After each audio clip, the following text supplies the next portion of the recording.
ప్రతి టోర్నీలోనూ టీమిండియాను వెన్నంటే ఉండి సవాల్ విసిరేందుకు ఆసీస్ ఎప్పుడూ సిద్ధంగా ఉంటుంది. గత వన్డే వరల్డ్ కప్, ప్రపంచ టెస్టు ఛాంపియన్షిప్ ఫైనల్స్ వంటి కీలక మ్యాచ్ల్లో భారత్ ను ఓడించాయి. తాజాగా ఐసీసీ ఛాంపియన్స్ ట్రోఫీ సెమీఫైనల్ లోనూ భారత్ ను ఎదుర్కోవడానికి ఆసీస్ దూసుకుని వెళ్తుంది. ఇరు జట్ల బలాలు, క్రికెటర్ల ఫామ్ పై ఏ జట్టుకు ఎక్కువ అడ్వాంటేజ్ ఉంది అనే విషయాలు ఇప్పుడు మనం తెలుసుకుందాం. గ్రూప్ స్టేజ్ లో హ్యాట్రిక్ విజయాలతో టీమిండియా ఉత్సాహంగా ఉంది. తాజాగా కివీస్ ను చిత్తు చేసి కీలకమైన సెమీస్ కు చేరింది. దుబాయ్ లో జరుగుతున్న ఈ మ్యాచ్ లో టీమిండియానే ఫేవరెట్ అని చెప్పడానికి సందేహం లేదు. కానీ మెగా టోర్నీలో ఆస్ట్రేలియాను తక్కువగా అంచనా వేయకూడదు. గత వన్డే వరల్డ్ కప్ గ్రూప్ దశలో తడబాటుకు గురైన ఆస్ట్రేలియా ఫైనల్ కు చేరుకుని భారత్ కు షాక్ ఇచ్చింది. ఈ విషయాన్ని భారతీయులు ఇంకా ఎవరు మర్చిపోలేరు. ప్రజెంట్ ఈ ఆసీస్ టీమ్ ను చూసిన క్రీడా పండితులు కూడా గ్రూప్ స్టేజ్ ను దాటడం కష్టమేనని అభిప్రాయపడ్డారు. ఎందుకంటే ఈ జట్టులో స్టార్ పేసర్లు లేరు. కేవలం ఒకే స్పెషలిస్ట్ స్పిన్నర్ ఆడం జప్ప మాత్రమే జట్టులో ఉన్నారు. గ్రూప్ స్టేజ్ లో ఇంగ్లాండ్ బ్యాటర్ లో 350+ స్కోర్ చేసింది అంటే ఆస్ట్రేలియా బౌలింగ్ స్థితి ఎలా ఉందో మనం అర్థం చేసుకోవచ్చు. ఆఫ్ఘనిస్తాన్ తో జరిగిన మ్యాచ్ వర్షం కారణంగా రద్దయింది. కానీ ఆఫ్ఘాన్ కూడా 270+ పరుగులు చేసింది.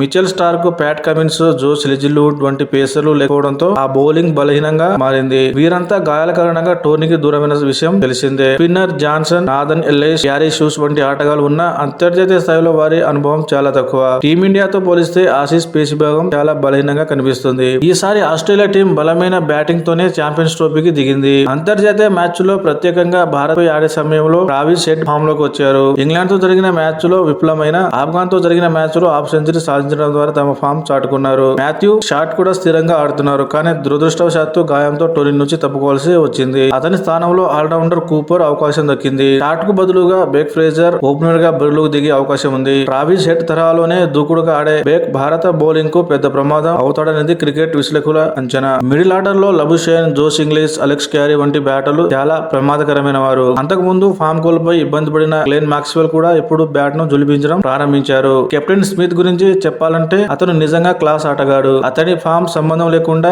ఎలాంటి పరిస్థితుల్లోనైనా పరుగులు సాధించగల నైపుణ్యం ప్రత్యేకంగా ఉంది. ఈ ఆసీస్ బ్యాటింగ్ బలం తన దృఢ నమ్మకంతో మ్యాచ్ కు సరికొత్త ఉత్సాహాన్ని ఇస్తుంది. టీమిండియా ఈసారి దుబాయ్ లో అన్ని మ్యాచ్లను ఆడుతుంది. మొదటి 2 మ్యాచ్లలో భారత్ బౌలింగ్ చేయడం మొదలుపెట్టింది. లక్ష్య ఛేదనలో మన బ్యాటర్లు అద్భుతంగా రాణించారు. టాప్ ఆర్డర్ బాగా ఆడడంతో సులభంగా విజయం సాధించాం. కానీ గ్రూప్ స్టేజ్ లో అగ్రస్థానంలో ఉన్న కివీస్ తో పోరులో మన టాప్ 3 బ్యాటర్లు చాలా త్వరగా పెవిలియన్ కు చేరారు. దాంతో మిడిల్ ఆర్డర్ కఠినమైన పరీక్ష ఎదుర్కోవాల్సి వచ్చింది. అయితే భారత్ ఆ సవాళ్లలో అద్భుతంగా పాస్ అయింది. దుబాయ్ పిచ్ బౌలర్లకు సహకరించడంతో 250 పరుగుల లక్ష్యాన్ని సాధించడం మామూలు విషయం కాదు. అయితే భారత బౌలర్లు ఆ లక్ష్యాన్ని కాపాడుకుని అద్వితీయ విజయాన్ని అందించారు. ఇందులో కీలక పాత్ర 4 స్పిన్నర్లదే. వాటిలో 5గురిని తీసుకుని కివీస్ తో మ్యాచ్ లో 4గురిని బరిలోకి దింపడం నిజంగా సాహసమని చెప్పాలి. ఫీల్డింగ్ లో కూడా చాలా మెరుగుపడింది. పరుగులను ఆపడం మాత్రమే కాదు, క్యాచ్లను కూడా అద్భుతంగా పట్టారు. మరి సెమీస్ రోజు దుబాయ్ లో మరోసారి 4 స్పిన్నర్లను ప్రయోగిస్తారా అనే ప్రశ్న ఇంకా మిగిలే ఉంది. కానీ మ్యాచ్లు ఆడేటప్పుడు ఇవన్నీ ఎంత ముఖ్యమైనప్పటికీ గెలుపు సాధించడానికి మాత్రమే సరిపోదు.